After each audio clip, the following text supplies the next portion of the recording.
Saya pernah salah, saya pernah mengalami gagal, saya mengalami kekecewaan, saya komplain sama Tuhan. Tuhan, aku udah melayani, kurang apa sih Tuhan? Gitu. Aku udah beri yang terbaik, kurang apa lagi?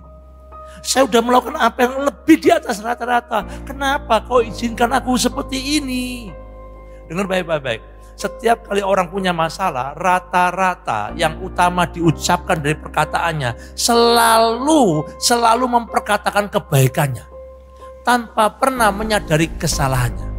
Tapi orang yang bijak, orang yang mengerti dan mengenal Allahnya, yang pertama dia lakukan, aku salah Tuhan, apa yang aku harus perbuat.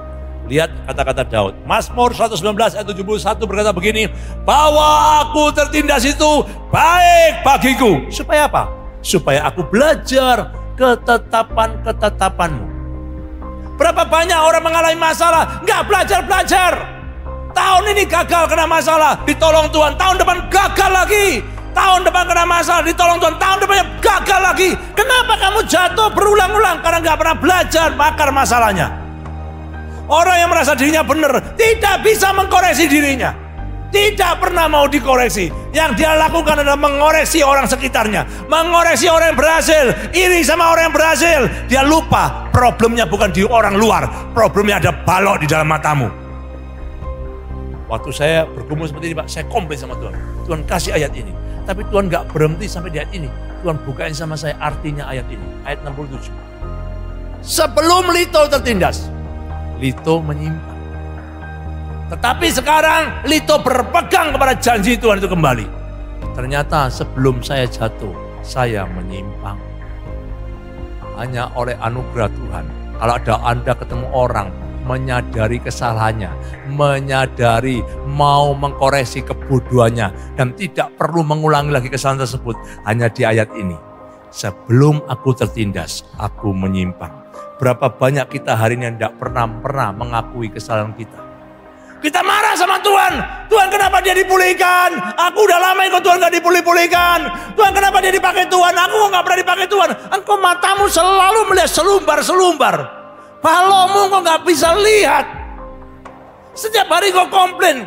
Aku kan udah bisa khotbah Pak. Kenapa aku gak dipakai? Kenapa dia baru sudah dipakai? Dengar baik-baik Bapak Ibu. Orang yang gak pernah berhenti mencacati orang lain, dirinya paling cacat. Waktu saya dapat ayat ini, saya berbalik.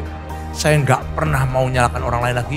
Saya gak mau nyalakan kanan kiri saya. Saya ambil buku saya, sampai hari ini buku itu masih saksi kehidupan saya. Ayat demi ayat saya tulis. Kenapa saya hafal ayat demi ayat? Saya tulis satu persatu dalam masa-masa pelarian saya, masa-masa kesusahan saya, masa-masa penderitaan. Saya tulis setiap hari ayat demi ayat.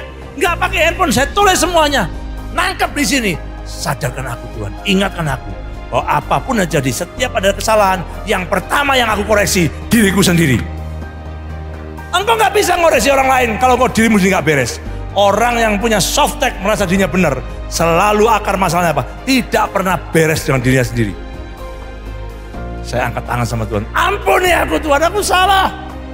Jadi bapak aku salah, aku mengecewakan anak-anakku. Jadi suami aku salah, aku mengecewakan istriku. Jadi anakku salah, aku mengecewakan orang tuaku. Jadi kepemimpinan aku salah, mengecewakan bawahanku. Ampuni aku. Beri hambamu kesempatan.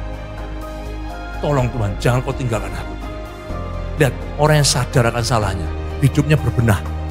Setiap hari makin bijak, makin bagus, makin bijak, makin bagus, makin bijak, makin bagus. Kenapa? Seperti rembang tengah hari. Makin ke depan, makin bersinar, makin bersinar, makin dipakai Tuhan, makin dipakai Tuhan. Kenapa? Berbenah. Tapi orang merasa dirinya benar, tidak akan pernah mau dibenahi. Tambah lama tambah redup, tambah redup, tambah ketinggalan, tambah ketinggalan. Beritanya negatif semuanya.